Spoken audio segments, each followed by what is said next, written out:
What? We're off the standardized order again? Well, it should be pretty obvious by now that I care nothing for these standard order things that are usually done in this game. Storm Tornado, the most powerful weapon in this game. Incredible amounts of weapon energy and insanely powerful, plus multiple hitting. General consensus is, if the enemy doesn't have an invulnerability period, they are dead.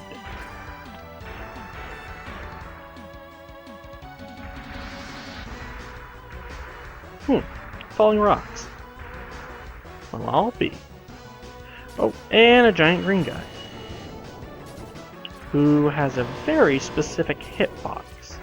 Yeah, he's kind of a pain in the ass, but he's very predictable. That sound just now was me having an itch up my nose. I do apologize. I have another one right now, but I really don't want to scratch it again for fear of bumping the microphone yet again. I haven't actually used this weapon on him before.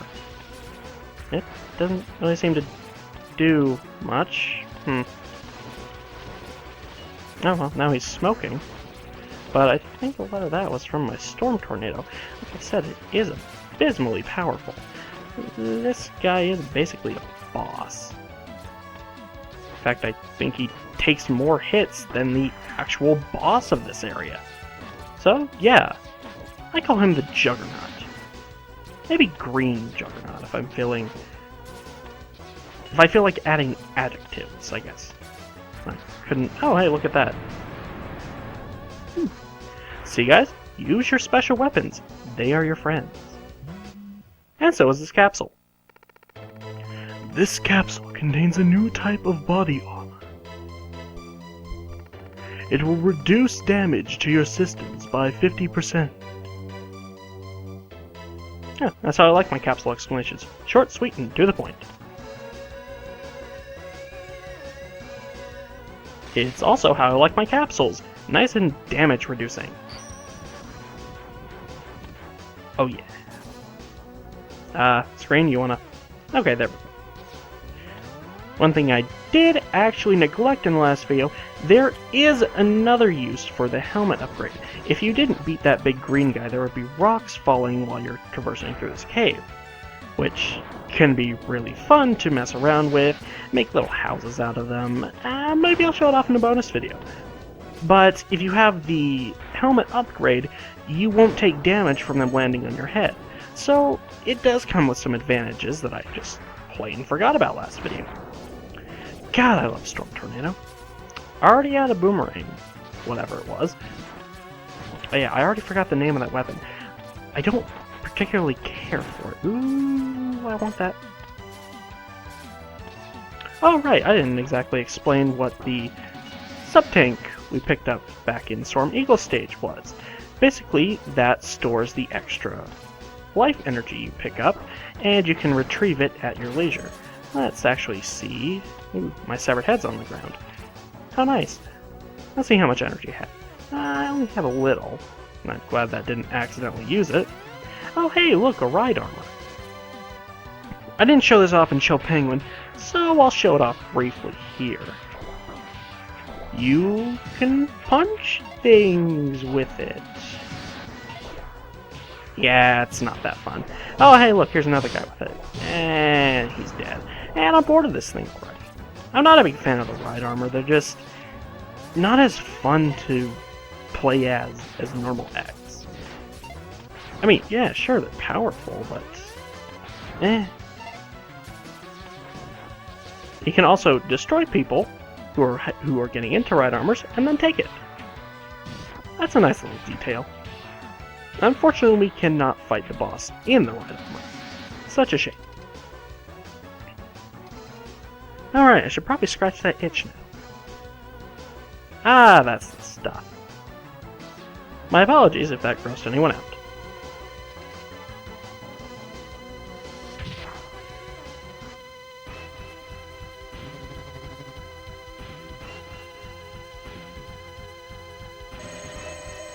Alright, this guy's kind of a jackass. Sting Chameleon.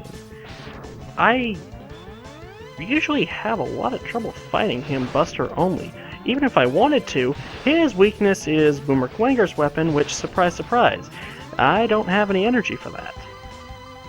Isn't that just great? Oh well, it's kind of a crappy weapon anyway. And I don't think those spikes on the ceiling are instant death, but it's best not to take any chances.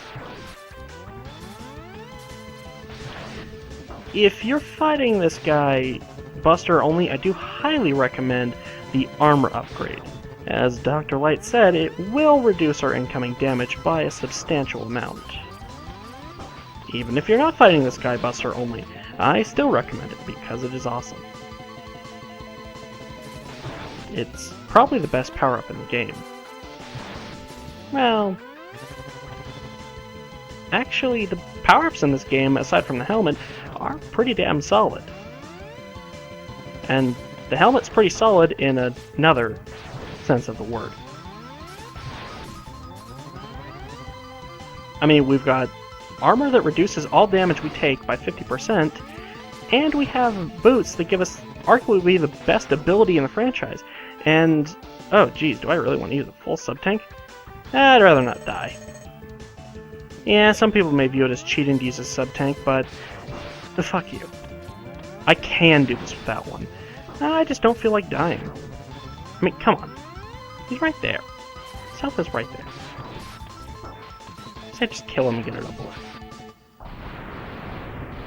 I think I might actually be in the exact center of the arena. Unfortunately, this isn't the type of Megaman game that moves you to the exact center of the arena after you beat the boss. So, I guess I'll never know.